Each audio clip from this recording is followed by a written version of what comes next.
warahmatullahi wabarakatuh. Halo teman-teman, perkenalkan kami dari Universitas Muhammadiyah Sumatera Utara yang sedang mengampu semester 2 Prodi Akuntansi dari kelas 2D Akuntansi. Pada kesempatan ini kami dari kelompok 4 yang beranggotakan Saya Mutiara Suci Rahmadani, NPM 2405 170 160. saya Sabrina Eka Wahyu Anggreni dengan NPM 2405170167. Saya Auliza Hirinda Azahra, NPM 2405170174. Saya Rahul Asri dengan NPM 2405170177.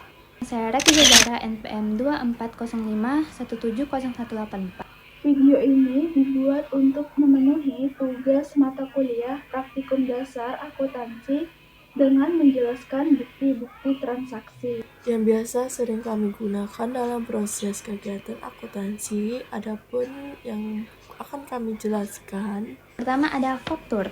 Yang kedua adalah nota kontan. Ketiga ada kwitansi. Yang keempat adalah cek. Yang kelima yaitu memorandum atau dikenal dengan memo. Untuk memperdalam ilmu, teman-teman jangan lupa nonton video ini sampai selesai ya.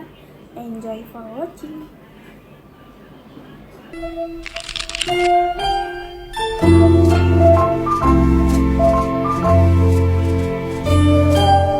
Faktur adalah dokumen berisi rincian transaksi antara penjual dan pembeli, mencakup informasi seperti barang atau jasa yang dibeli, jumlah, harga, dan metode pembayaran. Nota kontan adalah bukti transaksi resmi yang diberikan penjual kepada pembeli atas pembelian secara tunai. Kwitansi adalah sebuah alat bukti penerimaan atau penyerahan uang secara tunai yang ditandatangani penerima uang tersebut dan buktinya dipegang oleh pihak yang membayar. Cek akuntansi adalah alat pembayaran yang digunakan dalam transaksi keuangan yang berfungsi sebagai instrumen untuk mentransfer sejumlah uang dari rekening bank seseorang atau penarik kepada pihak lain atau penerima. Memorandum atau dikenal dengan sebutan memo adalah surat yang digunakan oleh pimpinan untuk menyampaikan suatu pesan-pesan singkat yang berupa pemberitahuan, permintaan, atau hal-hal lain dalam suatu organisasi.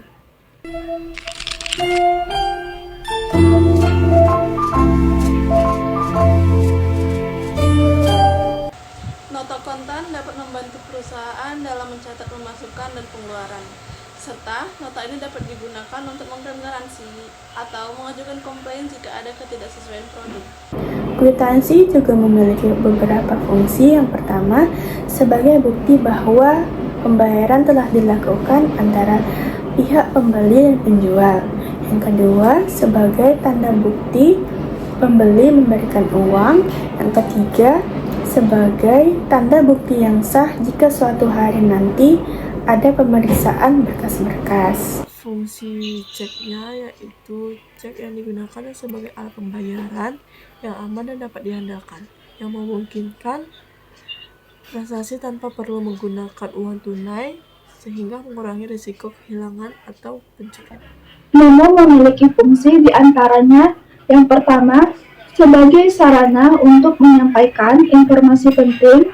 Yang kedua, sebagai pengingat tugas. Yang ketiga, sebagai instruksi atau arahan. Dan yang keempat, ringkasan keputusan atau kebijakan. Fungsi faktur diantaranya sebagai bukti transaksi, catatan transaksi, dan tagihan.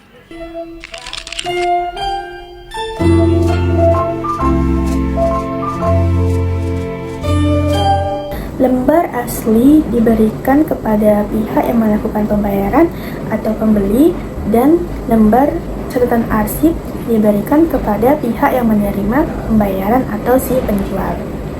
Yang ini lembar asli dan yang ini lembar untuk catatan arsip.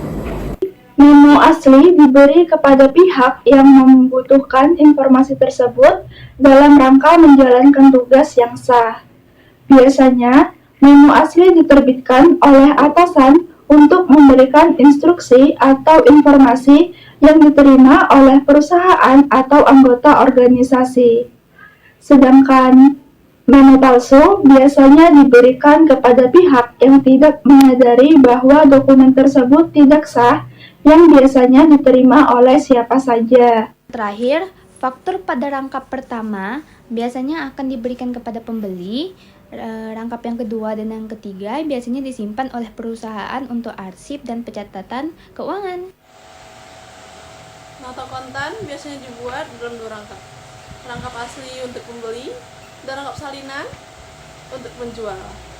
Lembaran salinan atau kopi itu bisa untuk pihak ketiga, tim keuangan dan penerima usaha.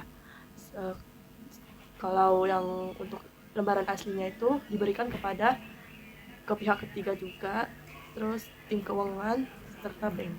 Sekian. Setelah kami rasa cukup sekian Penjelasan dari kami mengenai bukti-bukti transaksi. Semoga dapat bermanfaat bagi kita semua. Lebih dan kurang kami mohon maaf.